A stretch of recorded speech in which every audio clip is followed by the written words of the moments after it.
अस्सलाम वालेकुम dear student, welcome to I am chemist. आज से हम एक नया चैप्टर गैसेस का स्टार्ट करने वाले हैं, that is from the states of matter. States of matter में हम लोग पढ़ेंगे गैसेस के अबाउट, सॉलिड्स के अबाउट और फिर लिक्विड्स के अबाउट।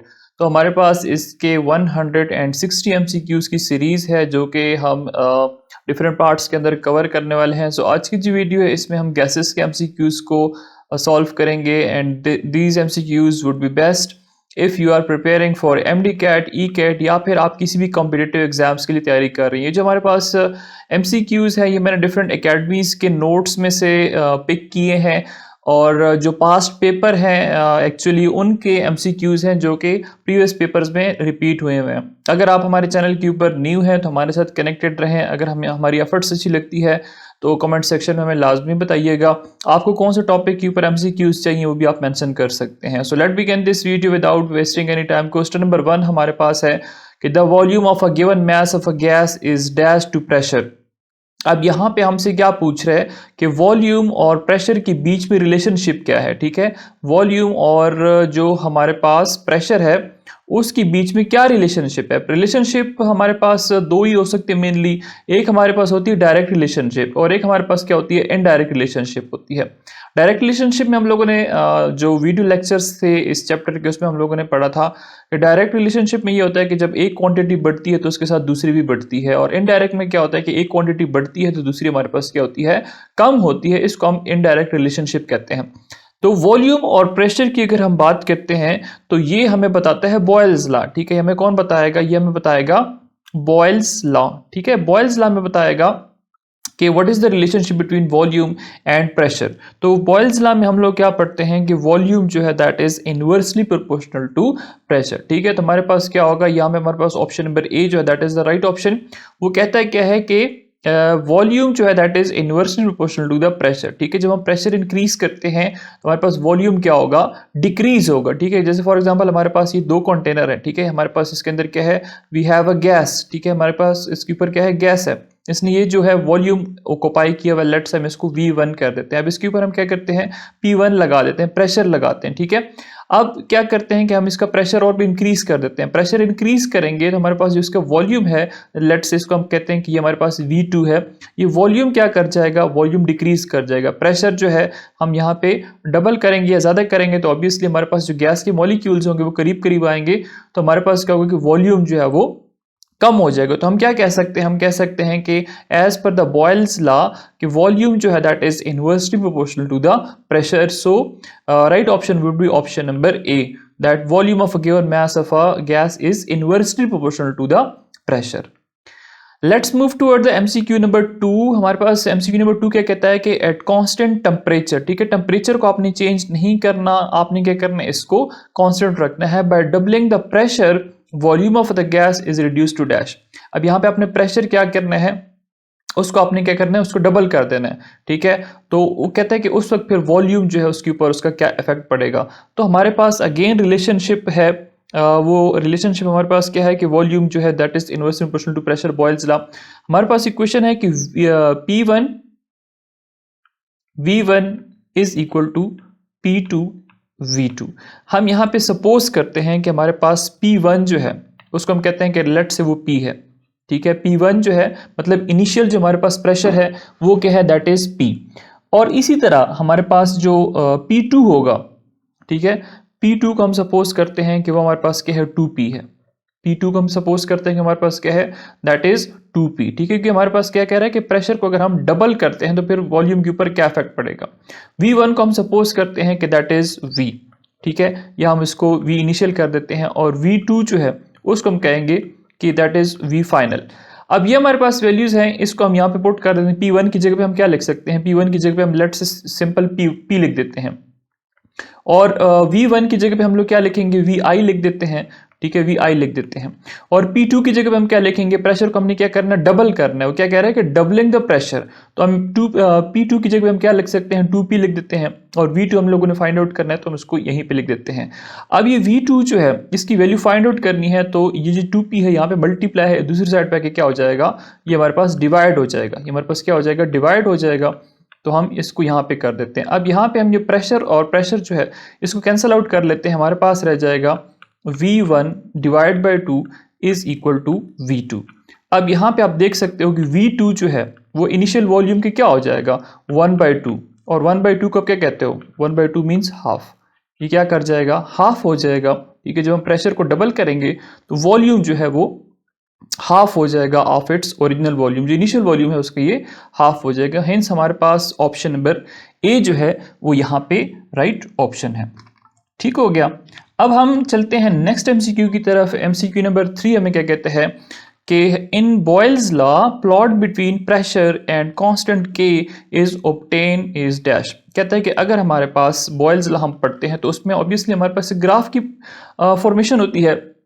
तो कहता है अगर आपके पास प्रेशर है और दूसरी साइड पे जो के है कांस्टेंट है, तो वो कैसे आपके पास ग्राफ किस तरह का आएगा। तो उसके लिए हमारे पास यहाँ पे उसका आंसर मैंने किया हुआ है कि graph between pressure and constant K is straight line parallel to the pressure axis. अब अगर मैं इसको थोड़ा सा जूम आउट कर लेता हूँ तो हमें ये नजर आएगा। देखो ये हमारे पास क्या है, this is the pressure axis. ये हमारे पास क्या है प्रेशर है जो कि एटीएम एटमॉस्फेयर के अंदर हम इसको मेजर करते हैं। और हमारे पास पीवी क्या है हमारे पास दैट इज इक्वल टू के।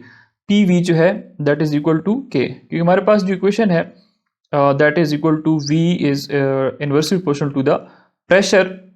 और इसको अगर आप इक्वलिटी के अंदर चेंज करते तो obviously you have to put सब कांस्टेंट के, हम कांस्टेंट लिख देते हैं। इस P और V को हम क्रॉस मल्टीप्लाई कर देते हैं, हमारे पास क्या हो जाएगा P V is equal to K. ठीक है, तो हमारे पास ये P V is equal to K जो है इसकी ये हमारे पास इस तरह आता है। ये देखें हमारे पास क्या है P V is equal to K लिखा हुआ है, जो सही नज़र नहीं आ रहा तो हम इसको ऐसे कर ले P V is equal to K. तो अब हमारे पास ये कांस्टेंट और इस प्रेशर के दरमियान जब आप ग्राफ बनाते हो, ठीक है, तो हमारे पास देखें ये हमारे पास क्या है T1 है और ये हमारे पास T2 है। तो ग्राफ क्या है बिल्कुल आपको स्ट्रेट लाइन दिखने को मिल रही है। ग्राफ में आपको क्या है स्ट्रेट लाइन दिखने को मिल रही है ना। तो हमारे पास यहाँ पे राइट ऑप्शन जो है straight line passing through origin, ठीक है, parallel to the X axis. ठीक है, तो हमारे पास क्या है that is straight line parallel to the pressure axis. Option number C हमारे पास क्या है राइट ऑप्शन है, क्योंकि हमारे पास क्या होता है कि प्रेशर एक्सिस भी तो इस फॉर्म इस तरह है ना, तो इसके साथ क्या कर रहा होता है इससे पैरेलल मूव कर रहा होता है। क्वेश्चन नंबर 4 हमारे पास क्या है कि the molar volume of carbon dioxide gas is maximum at dash. अब मोलर वॉल्यूम आप लोगों ने कार्बन डाइऑक्साइड का फाइंड आउट करना है कि आपके पास कौन से टेम्परेचर और कौन से प्रेशर के ऊपर ज़्यादा होगा। मैक्सिमम मीन्स ज़्यादा होगा। तो we have to do some calculations over here. ठीक है, हमें कैलकुलेशंस करनी पड़ेंगी। तो हमारे पास यहाँ पे राइट ऑप्शन जो बनेगा वो ऑप्शन नंबर बी होगा। ठीक है, ऑप्शन नंबर बी क्या है, this is the right option. कैसे है और क्यों है इसको हम लोगों ने देखना है।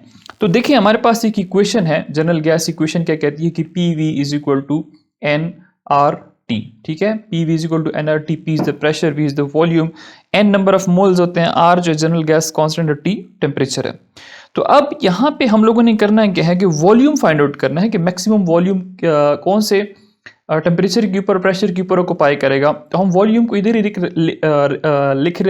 देते हैं, सॉरी, वॉल्यूम को इधर ही हम छोड़ देते हैं। और इसी तरह ये जो P है यहाँ पे मल्टीप्लाई दूसरी साइड पे आके क्या हो जाएगा डिवाइड हो जाएगा। तो हम लिख लेते हैं NRT डिवाइड बाई T। अब सिंपली हम लोगों ने करना है क्या है इसके अंदर वैल्यूज पुट करनी है। ये हमारे पास क्या है 127 डिग्री में है, डिग्री सेंटीग्रेड में। ठीक है, 127 डिग्री सेंटीग्रेड को अगर आपने कन्वर्ट करने केल्विन के अंदर तो यू हैव टू ऐड 273। ठीक है, तब जाके क्या हो जाएगा केल्विन में कन्वर्ट हो जाएगा और इससे हमारे पास आंसर आ जाएगा 400 केल्विन। तो आर की वैल्यू आपको पता होनी चाहिए कि दैट इज 0.0821। ठीक है, कांस्टेंट वैल्यू है, ये आपको याद होनी चाहिए, ये आप लोगों ने यहाँ पे पुट करनी होती है। तो आप सिंपली यही वाली वैल्यूज पुट कर दो और V is equal to N, हमारे पास नंबर ऑफ मोल जो है इसके 1 गिवन है। ठीक है, तो हम इसको 1 कर देते हैं। R जो है R की वैल्यू आपको मैंने बताया कि 0.0821 है। ठीक है, और इसी तरह टेम्परेचर जो है, टेम्परेचर हमारे पास कितने हैं 400 केल्विन है। हमारे पास कितने केल्विन है 400 केल्विन। ठीक हो गया। और उसके बाद प्रेशर हमारे पास कितने हैं, प्रेशर हमारे पास 1 एटमॉस्फेयर है, तो हम यहाँ पे 1 लिख देते हैं। इन सब वैल्यूज़ को आप मल्टीप्लाई कर दें और फिर डिवाइड कर दें, 1 के ऊपर डिवाइड करेंगे ऑब्वियसली आंसर आएगा। तो आपके पास आंसर आ जाएगा 32.8 डेसीमीटर क्यूब, 32.8 डेसीमीटर क्यूब। तो हमारे पास ये जो है बाकी जो ऑप्शन नंबर ए है, सी है और डी के बनिस्बत ये हमारे पास सबसे हाईएस्ट जो है वो वैल्यू आ रही है। यहाँ पे एक और चीज़ बता दूं कि हमारे पास 0 डिग्री सेंटीग्रेड है, तो 0 डिग्री सेंटीग्रेड को आप केल्विन में कन्वर्ट करें तो 0 + 273 आप करेंगे तो आपके पास क्या हो जाएगा, ये हमारे पास 273 केल्विन हो जाएगा। 273 केल्विन और 2 एटमॉस्फेयर, ये भी हमारे पास क्या 273 डिग्री।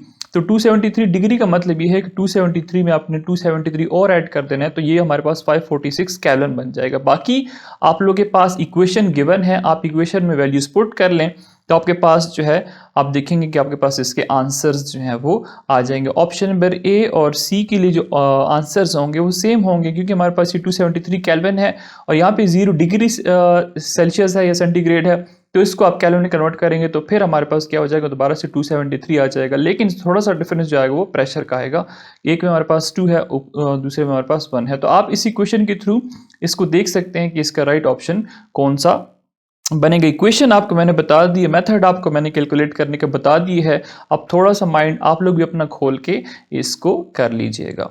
नेक्स्ट हमारे पास एमसीक्यू नंबर 5 है कि the SI unit of pressure is newton per metre square, 10⁻³ atmosphere is equal to dash. अब ये जो पहली स्टेटमेंट है, ठीक है, ये आप लोगों ने क्या करना है, ये इसके साथ रिलेट ही नहीं कर रही, ठीक है। जस्ट इसने बताया हुआ है कि जो प्रेशर की एसआई यूनिट है that is newton per metre square, और हमें ये पता है कि यहाँ पे यूनिट गिवन है, newton per metre square is the unit, kilo pascal is the unit of pressure, इसी तरह पास्कल और किलो पास्कल हमारे पास क्या है, these are the units of pressure. So 10⁻³ atmosphere किसकी इक्वल है, ठीक है।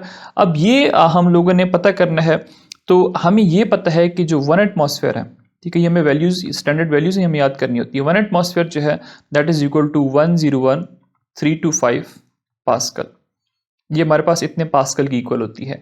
लेकिन अगर हम इसको 10,000 के ऊपर डिवाइड कर देंगे तो इससे हमारे पास क्या हो जाएगा, 101.325 किलो पास्कल में कन्वर्ट हो जाएगा। हमारे पास किस में कन्वर्ट हो जाएगा, किलो पास्कल में। तो हम कह सकते हैं कि 1 atmosphere is equal to 101,325 pascal, या फिर 1 atmosphere is equal to 101.325 kilo pascal. तो हम यहाँ पे लिख देते हैं कि 1 atmosphere is equal to 101.325 kilo pascal.